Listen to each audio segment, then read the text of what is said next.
Hello, everybody. This is the Creator Shift podcast, and I am here with Marshall Fine.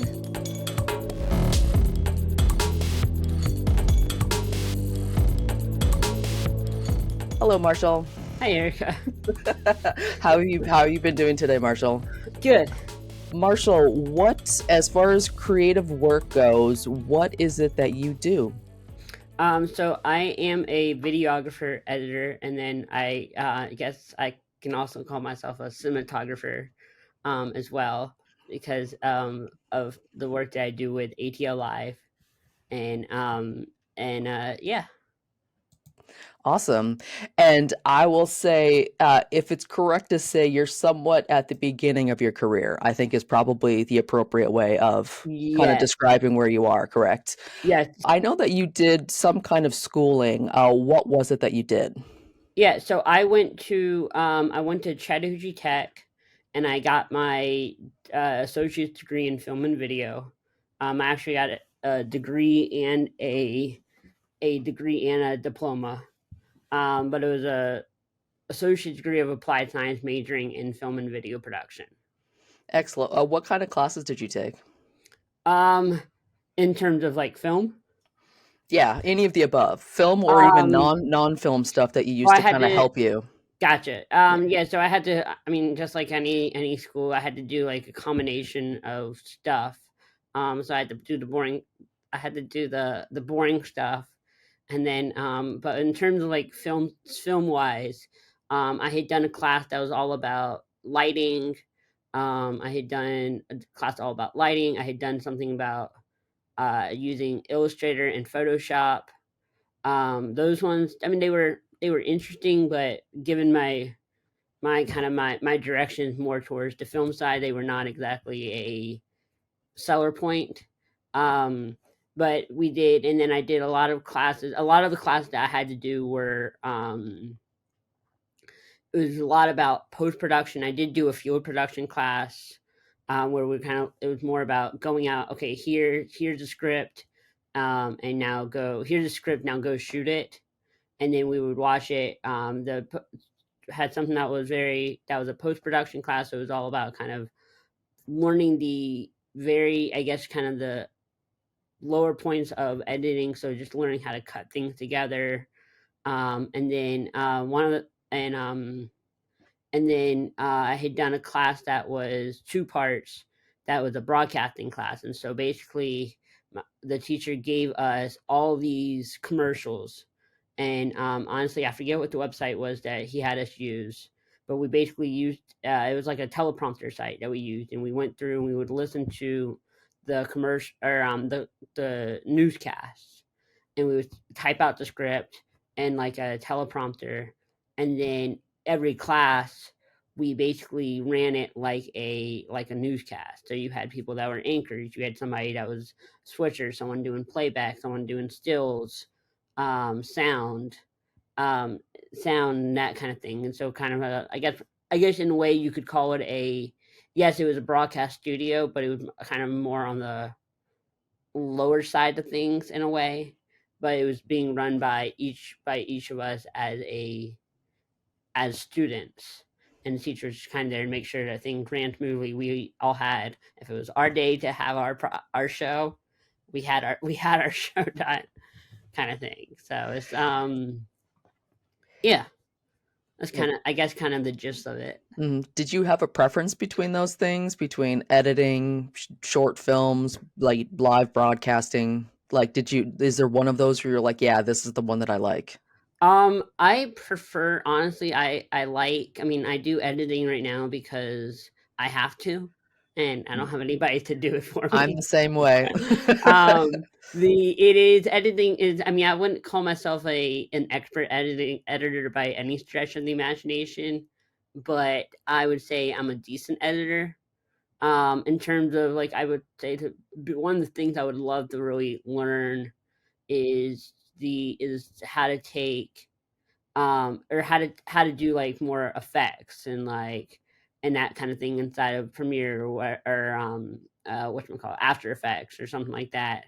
Um, But I would say I'm a good I would say I'm a good editor, just not on the effects side. Instead of like for transitions, I tend to use kind of think I tend to think while I shoot of like, okay, how am I going to transition from this to this? And I'm using things inside of what I'm shooting to become that transition, or using camera angles to become that transition. But I would say of all things, I really enjoy just filmmaking.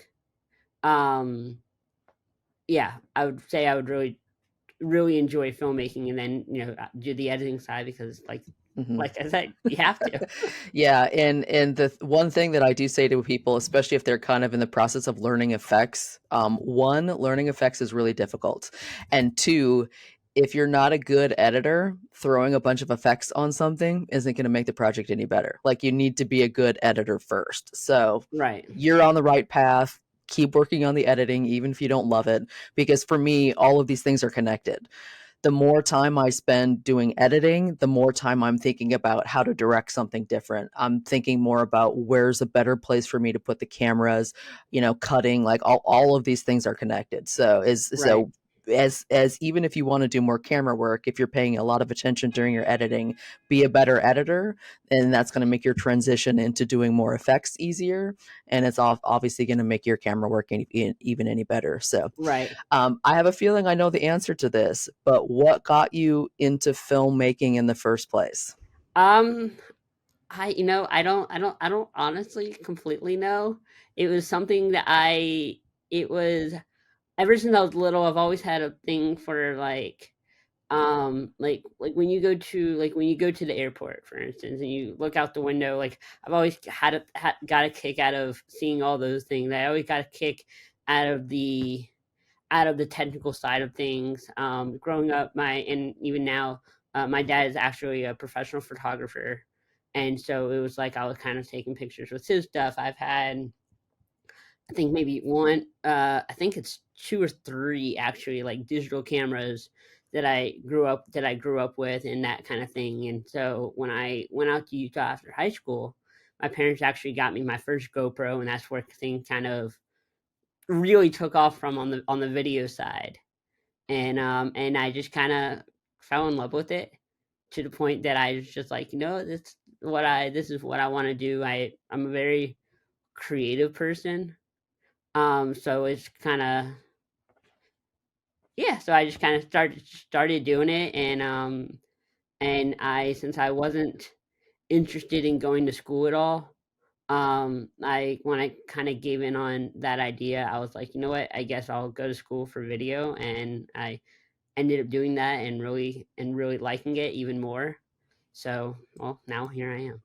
Yeah, I kind of had a feeling your dad was going to pop up in it because just the fact of having cameras lying around as you're growing up, to me, I was like, I'm sure Marshall was playing with his cameras all the time. Like I Yeah, didn't grow up in a way where I had cameras lying around, and so anytime I would get one, it'd be like, oh wow, I really really like this. So I was constantly having to seek that out. But I was like, yeah, if you grew up seeing him do it all the time and just having access to all of his cameras, I'm like, I kind of have a feeling Marshall's dad probably infected him with the camera disease. So, yeah. I'd say that's pretty accurate, honestly. all right. So let us move towards process and development. Now, again, I know we've talked about you're still a bit early in your career, so we've done you work with Dominic and myself on ATL Live. For those who don't know, ATL Live is a 90-minute variety show, and most of our acts are different kinds of indie acts in the Atlanta area. So we've got musical acts, stand-up comedians, we've got improv, we do sketches, we do videos, and a lot of the videos are international. But yeah, we do. It's a live variety show, and Marshall has been one of our camera operators for the majority of the run of the show, and he always does a wonderful job.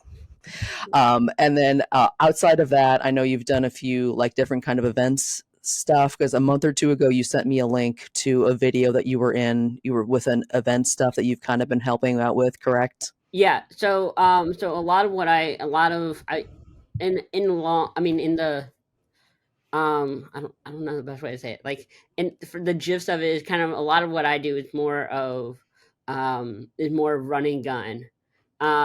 Because I do a lot of run and gun as well. So are you kind of doing like the behind the scenes type stuff? sort of. So Mhm. more of I guess you could call my style of things is more on the kind of the documenting side. And actually the video that I had sent to you actually was it's a project that my family and I actually started about 15 years ago. And I'm a brain tumor survivor. And we years and years ago, my dad created a partnership with the American Photographic Artists of Atlanta, with the Pediatric Brain Tumor Foundation. He basically made that partnership, and so every year they would go in. APA does this whole this whole photo shoot with families right around the holidays and that kind of thing. And so in the last several years, what I've done is I've actually done basically a day of documentary, or day of or documentary. I've done documentary twice, and I've done usually it's just day of kind of coverage of like, okay, this is kind of behind the scenes. This is what's going on throughout the day.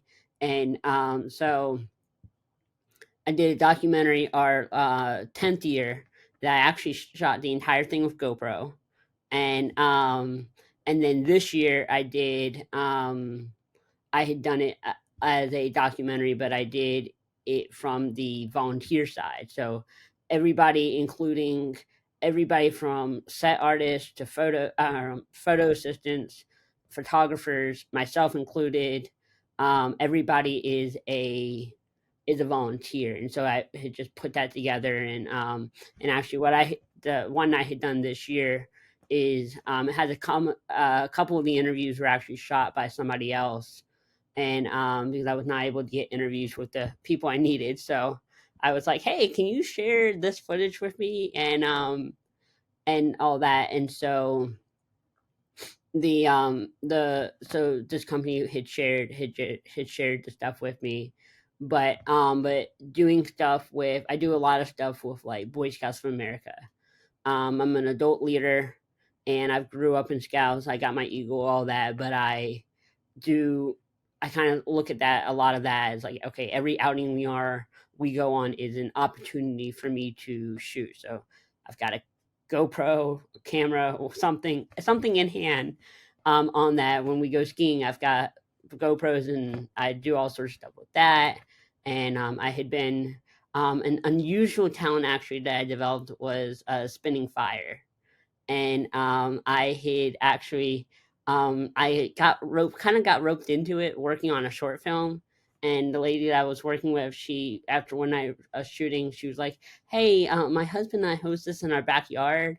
Do you want to come and like shoot it?" And I was like, "Sure, why not? Like, I'm here." So I went and I would shoot it, and I just went back week after week to shoot, and it was cool. It was just a cool environment. And then one night I picked up a staff, and I started kind of just twirling, and somebody was like, "Oh, you gonna light it up?" And I was like, "Why not? Like, let's do it." So I would shoot for several weeks, and then edit everything into like a little highlight reel that's like a couple minutes or a minute, something like that. And um and post it out on Facebook and all that stuff. And so yeah, and doing documentaries for, and just trying to make a name for myself, basically. Yeah, I think it was a couple weeks after we met, you had done maybe one shoot with us for ATL Live, and I remember you were talking to someone else, and I heard you say something about spinning fire, and my brain was like, "Did Marshall just say spinning fire? Like, I think I misheard this." And I kind of inserted myself into the conversation, and I was looking over, and you were showing a video of you spinning fire, and I was like, "Marshall said spinning fire. Okay, all right, that is not what I was expecting Marshall to say." Yeah. And also, before we go any further, we're all very glad that you're still here, Marshall. So Oh, thank you. congratulations. It takes a lot of strength, physically and mentally, to get through something like that. So we're all extremely happy that you're still here. Thank you. All right. So process and development. So we've talked a little bit about ATLI very, very briefly. some of the events behind the scenes documenting type stuff you do, and then I know you've done a couple of short films as well. Yes. So kind of big picture, if someone comes to you and is like, hey Marshall, I want you to film something for me, like what are some of the initial thoughts that you have about whether you want to do the project, and what is it that you ask the other person? So the I guess the thoughts that I have that come into mind is as soon as someone says, "Hey, I want you to do this project for me." My first definite question is, "Well, what is it?" Um, I've had a couple people ask me to do a project before, and we start talking about ideas, and then they never say anything, and I'm like racking my brain of like, okay, here's what I'm going to use for this, and here's what I'm going to do for that. I reach out to them, you never hear anything. Um, but um, but the biggest thing that I guess that would come to my mind that comes to my mind is what is the project? Do I have the capability to do that project? And is this something that I can pull off by myself? And is this something that I can pull off by myself? And while we're all in a spot where we're all trying to figure this stuff out and all that, it's also all about money. And it's one of the things that for me, I don't have any money to be able to pay somebody to say, hey, can you come and help me with this? And so that which makes things difficult. And so it's one of the things where, okay, am I able to pull this stuff off? Can I use what I have? And can I use what I have to do this? Are really the questions that come to mind. And usually the answer is yes. This is something that I can do, but it becomes, I guess, in a way, a longer conversation sometimes than maybe people want to have, because it's kind of like, all right, well, I'm one person, and I unfortunately have to work with just me. So how do I and trying to understand the details of like, okay, what are you looking for in that kind of thing. Yeah, and one of the things that we really focus on, especially in this particular show, is creatives working with each other. And so, if a filmmaker comes to you and is like, "Hey, Marshall, I need help with something," they're just going to go bam, bam, bam, bam, bam, and tell you exactly what they want. But for someone who's listening, who's a graphic designer, or who's a musician, or who's a dancer, and it's like, "Hey, Marshall, I need something filmed," and then you start asking them questions, and then they just don't know how to answer because they don't speak the language of film. So that's a Right. little bit of what we're doing, is what you've been answering. Is if someone comes to you and you ask them questions, they kind of need to have some understanding of how to respond once you come back with questions. If it's, in your first question is what is it? And Yes. if it's a dancer who's asking you and you say what is it, to them the answer is so obvious what kind of video they want, but if they haven't said it, you still don't know what kind of video they want. Right. And I mean, one of the things that I have definitely found, and it's like, I mean, ATL Live is the same way. Of It's a live event, and yes, you can, and things like there's things like tracking where you're tracking a person across the stage or anything like that.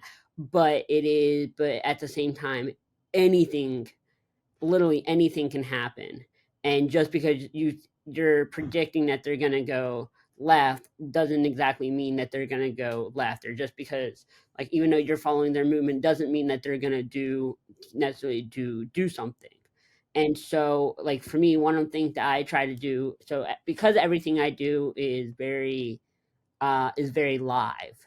So like when I go on a scout outing and I got a GoPro or whatever in hand, it's literally, I will take whatever I can shoot from that outing and make a story out of, is what I do. I did a documentary and a highlight reel last summer, all with GoPro in Montana. I was there for a brain tumor retreat, and I said to the president, I was like, hey, what do you think about doing like this as a highlight reel? And then I was like, you know what? Let's make this interesting. Let's make this a document. Let's do a documentary with this. And so I ended up building both, and they both turned out really good. Um, and that kind of thing, but kind of trying to think through my head of like, okay, what exactly is it that I'm looking for? I did a few months back. I did a pro bono shoot for a Cub Scout pat for their Pinewood Derby. And the guy was, I said to, I had gotten on the phone with the guy, and I was like, all right, I get what you're saying, but that, okay, you want to make something about the Pinewood Derby, but what about it? Like, what's the objective of this? And so he was like, yeah, basically, I want to make it pro bono, make people want to come to do Pinewood Derby, that kind of thing. And I was like, all right, cool. And I stayed there the whole time and shot, and I ended up doing a 50-second little video of like, okay, car goes down the track. Here are the awards. Kids are making announcements. Just leaders are making announcements. Here's some of the reaction. Here's last minute repairs. Blah blah blah. And so trying to understand kind of some of those steps, kind of from people of, right, what is it to expect, but knowing at the same time, anything can happen. Mhm. And that's really interesting the way you brought that up, because if you're doing a project like that, whether it's pro bono or volunteer or something like that, being what you were doing is you were being very proactive. It's like, I'm just here for this, and you get there and go, oh, there's another cool thing we can do on top of that, and then, oh, while I'm doing this, I can also do this. Like, so being able to do that is really great, and being proactive, thinking ahead, coming up with ideas is always what you want to be doing as a filmmaker. As you said, you're a creative person, so being able to do that is awesome. The only flip side to that is, which I tend to not do a lot until these last few years, is doing a lot of corporate work. And that's where the gray area comes in, is when you're being paid, I want to make these 2 videos, and then you get there and they go, oh, we want you to do this video too, it's going to be really easy. And that's that awkward spot where you have to be like, well, that's a third video, so we'll need to add that to the contract. And that's Right. where, and I've always been like, oh yeah, I'll do it, no problem. And I'm finally getting to the point where I have to be like, this is a corporate job, we've signed a contract, and you want me to do extra work, then we just need to be very clear about, this is extra work that we're doing. Right. But because so much of what I do is like, oh yeah, no problem, I'll help you out. Whenever I have the opportunity to do something extra, to make a little sizzle video, or make a little 2-minute behind the scenes documentary, I always do that kind of stuff, and I always try to make it something that I can use either in my portfolio or something that I can put on my website. So it's Right. helping whoever I'm working with, it's helping me be a little bit more creative, thinking on my feet, and it's helping me advance my career as well, because I'm able to use it for other stuff. Right. And it's I was probably about a couple years ago, and I did it. The my One of my grandparents, I was doing some work with the with a nonprofit, and my grandparents have a are involved with the nonprofit, and it's people with it's a organization that supports Parkinson's.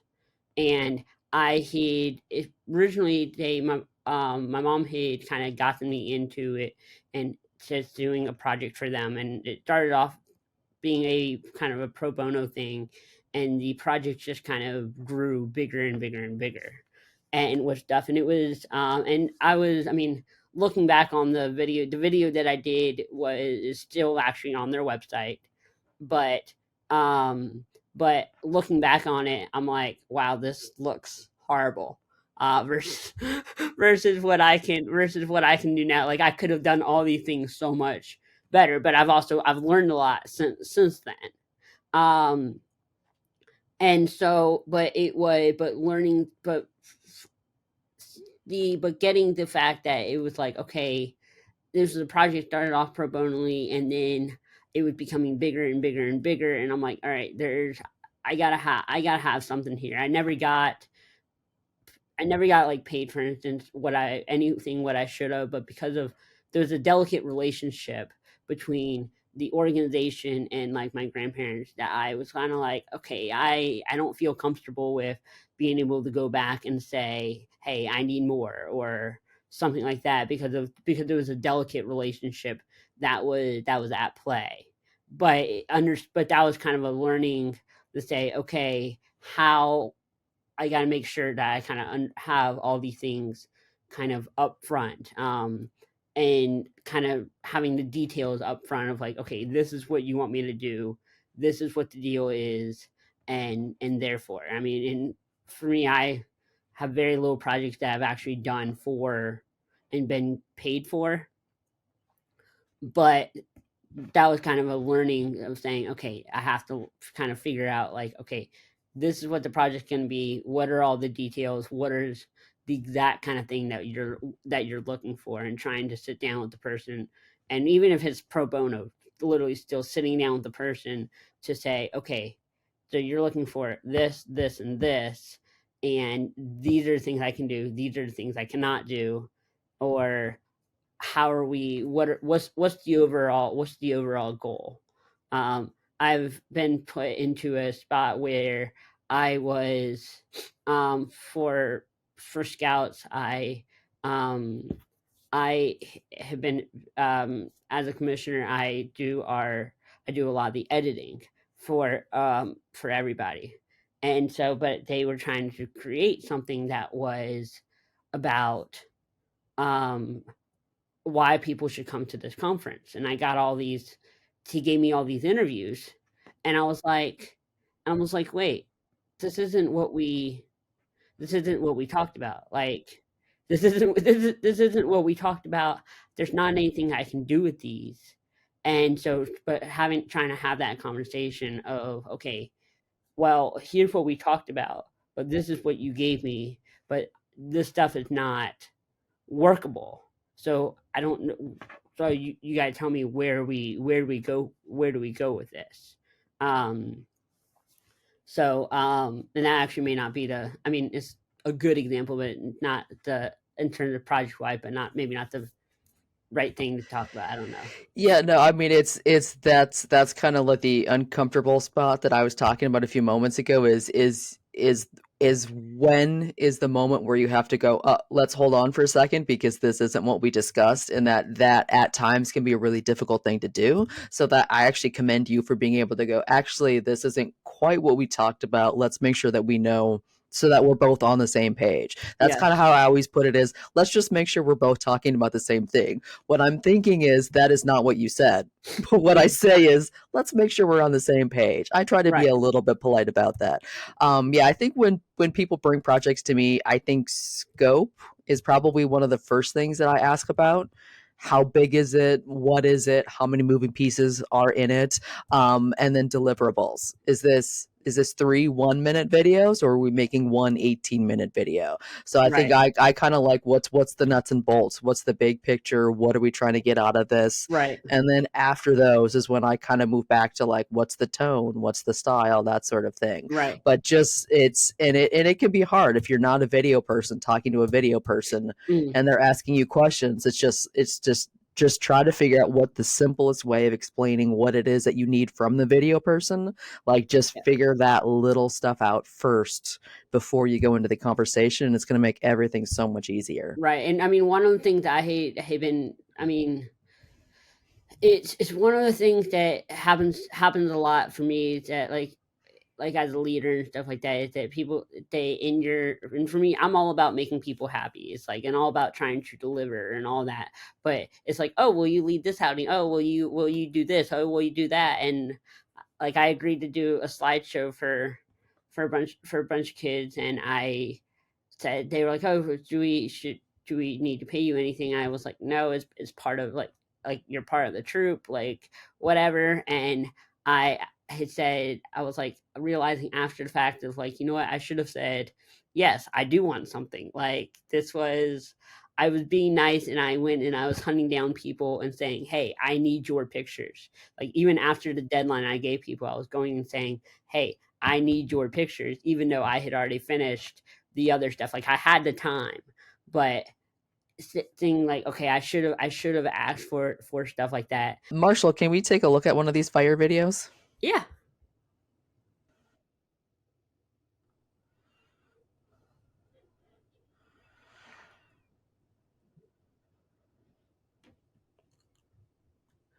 So is this all stuff that you've shot? Yeah. Yeah. All of this is my own content. Is there anything in particular you focus on when you're filming any of this fire spinning stuff? Oh, that's me actually. Not. really. It's more of just kind of what it is that people are doing that's cool. Um, the yeah, it's kind of just that. Um, I try not to get lit on fire. Um, Don't light stuff on fire. Check. but